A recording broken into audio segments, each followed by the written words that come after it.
Colton Udall bringing it home for JCR once again with victory. Tell us how you did it today and a little bit about your race.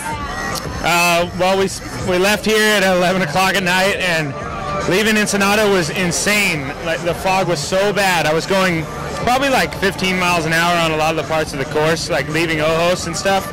And I thought, like, I don't know, I thought Kurt was getting away from me. I didn't know what was going on, and I just kept steady, and like I couldn't see anything. I almost hit a fence, fell down, got back up. Turns out I was catching time. I don't know how that worked, but the fog was just really intense. And finally we got out, and I just rode my butt off, and Kurt was doing great, and the dust was kind of hanging, so I just basically sat behind Kurt down through the desert, and around like race mile 190. I was about 35 seconds behind him, and I think Kendall got on the bike, and we were going through the whoops, and I saw their tail light, and I just committed and breathed, and just like, it's the most physically demanding thing you could ever do, and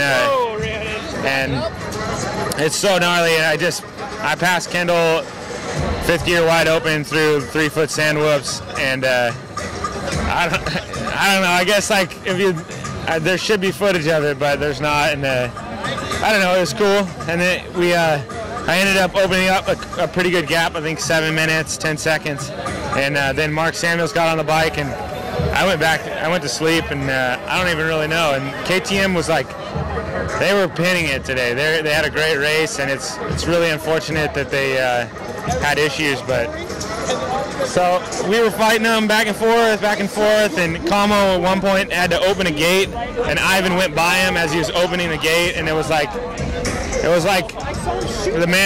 Baja guys were just messing with us or something, because it was like we got past like that. They were making the race awesome, and then I was in second, like 45 seconds back, and I had wide open, and just made a big mistake, kind of lost focus, maybe rode over my head a little bit, and because I didn't want Kurt to get away, and I wanted to just be right there in case they pitted, I could pass them.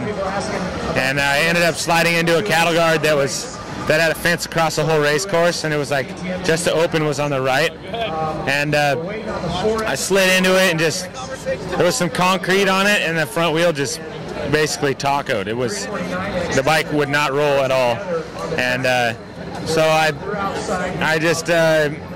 radioed to the pit, and the pit came in a car. It took 20 minutes, and I was just sitting in the desert. I knew Kurt was just going and going, and I was just like, you just lost the race. You're an idiot, you know. Like, I couldn't believe it, you know. And finally got the wheel, put it on, and just kept pinning it. I got to the last Honda pit, and they're like, there's no KTM. The KTM is down. They cannot find their bike. And I was just like, are you kidding me? Like, I was gonna cry. Like, after everything that like I did and stuff like that, it just, I don't know, it's crazy. So we ride the Honda. Our Honda doesn't quit, you know. That's I guess that's a problem with their KTM, but they'll get it figured out. I mean, it was a long race, and they really are true competitors. I know Kurt and those guys really want to win, and but I think it takes a long time to come down here and dominate like they want to do, and so next year will be even more intense, I'm sure. So I'll be ready, and champions one more time, so I'm super stoked.